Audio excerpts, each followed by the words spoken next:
ஆண்டவரும் இரட்சகருமான இயேசு கிறிஸ்துவின்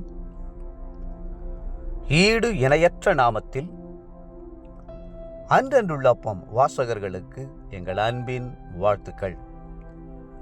2025 ஆண்டு ஜூன் மாதம் 29ஆம் தேதி ஞாயிற்றுக்கிழமைக்குரிய தின தியானம். இன்றைய தலைப்பு மண்ணும் விண்ணும். மேலும் மண்ணானவனுடைய சாயலை நாம் அணிந்திருக்கிறது போல வானவருடைய சாயலையும் அணிந்து கொள்வோம். 1 கொரிந்தியர் 15:49. கர்த்தர் நம்மை தன்னுடைய சொந்த கைகளினால் மண்ணிலிருந்து உருவாக்கினார். தம்முடைய சாயலையும் ரூபத்தையும் நமக்கு தந்து நம்மை ஜீவாத்துமாவாக்கினார். ஆகவே நாம் எல்லா சிருஷ்டிப்பிலும் விசேஷமானவர்களாய் இருக்கிறோம். ஒரு நாள் ஆபிரகாமை கர்த்தர் தனியே அழைத்து வந்து அவருடைய சந்ததியை காட்டினார். என்ன ஆச்சரியம்! மண்ணுக்குரிய மனிதன் விண்ணுக்குரிய நட்சத்திரமாய் பிரகாசிக்கப் போகிறான் என்பதே அந்த காட்சி. ஆதியாகமம் 15ஆம் அதிகாரம் 1 6 வசனம் முடியே. ஆபிரகாமுடைய உள்ளம் எவ்வளவு மகிழ்ந்திருக்கும்! தேவன் மனிதனை தம்முடைய சாயலின்படியையும் ரூபத்தின்படியையும் சிருஷ்டித்ததின் முக்கிய காரணம் அவனுக்கு பரலோக சாயலை தருவதற்காகத்தான்.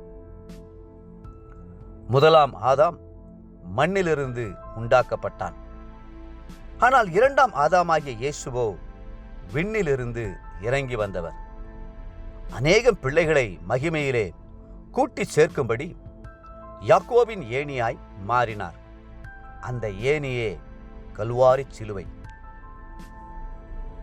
இயேசு பரலோக காரியங்களை சொன்னபோது ஜனங்கள் விசுவாசிக்கவில்லை, அவைகளை புரிந்து கொள்ளவும் இல்லை. பூமிக்கடுத்த காரியங்களை நான் உங்களுக்கு சொல்லியும் நீங்கள் விசுவாசிக்கவில்லையே, பரம காரியங்களை உங்களுக்கு சொல்வேனானால் எப்படி விசுவாசிப்பீர்கள் என்று கேட்டார். யோவான் 3:12. விண்ணுக்குரிய காரியங்களை விவரித்து சொல்லக்கூடியவர் ஒருவர் உண்டென்றால் அவர் இயேசு கிறிஸ்துதான். வேதம் சொல்லுகிறது, யோவான் 3:13, பரலோகத்திலிருந்து இறங்கினவரும் பரலோகத்திலிருந்து இறங்கினவருமான மனுஷகுமாரனே அல்லாமல் பரலோகத்துக்கு ஏறினவன் ஒருவனும் இல்லை. தேவனுடைய பிள்ளைகளாகிய நமக்கு ஒரு பெரிய எதிர்பார்ப்பு உண்டு. மண்ணுக்குரிய நாம் நித்தியமாக விண்ணிலே பரலோக ராஜ்யத்திலே காணப்படுவோம். வேதம் சொல்லுகிறது, தானியேல் 12:3, ஞானவான்கள் ஆகாய மண்டலத்தின் ஒளியைப் போலவும் அநேகரை நீதிக்குட்படுத்துகிறவர்கள் நட்சத்திரங்களைப் போலவும் என்றென்றைக்கும் உள்ள சதா காலங்களிலும் பிரகாசிப்பார்கள். வானத்துக்குரிய மேனிகளும் உண்டு, பூமிக்குரிய மேனிகளும் உண்டு. வானத்துக்குரிய மேனிகளுடைய மகிமையும் வேறே, பூமிக்குரிய மேனிகளுடைய மகிமையும் வேறே. மண்ணானவன் எப்படிப்பட்டவனோ மண்ணானவர்களும் அப்படிப்பட்டவர்களே. வானத்துக்குரியவர் எப்படிப்பட்டவரோ வானத்துக்குரியவர்களும் அப்படிப்பட்டவர்களே. மேலும் மண்ணானவனுடைய சாயலை நாம் அணிந்திருக்கிறது போல வானவருடைய சாயலையும் அணிந்து கொள்வோம். 1 கொரிந்தியர் 15ஆம் அதிகாரம் 40, 48 மற்றும் 49 வசனங்கள்.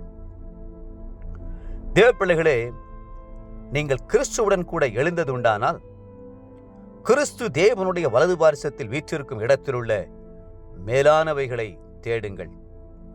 கொலோசையர் 3:1. இன்றைய நினைவிற்கு பிலிப்பியர் 3:20. நம்முடைய குடியிருப்போ பரலோகத்தில் இருக்கிறது, அங்கே இருந்து கர்த்தராயிருக்கிற இயேசு கிறிஸ்து என்னும் இரட்சகர் வர எதிர்பார்த்து கொண்டிருக்கிறோம். இன்றைய வேத வாசிப்பு காலை யோபு 14, 15 மற்றும் 16 அதிகாரங்கள்.